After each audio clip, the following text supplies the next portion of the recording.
ng 37 medalya mula sa International Mathematics Wizard Ayan, oh. Challenge sa Indonesia ang mga estudyante mula po sa public at private school sa buong bansa.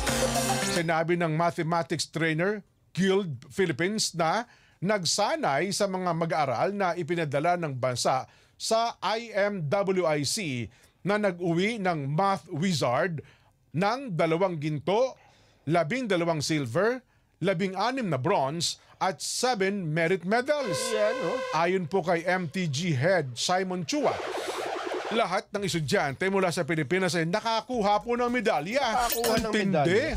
Idinagdag pa po niya na ang Math Tilts ay magsisilbing platform sa layuning hasain ng mga bata na magaling po sa numero.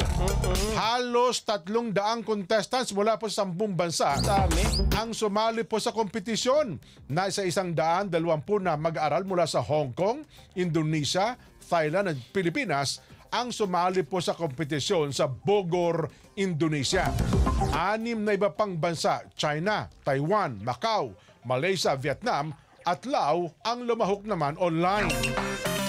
20 iba pang MTG-trained students ang kakatawan sa bansa sa Global Math Competition mula June 29 hanggang July 2 sa Vietnam. Talagang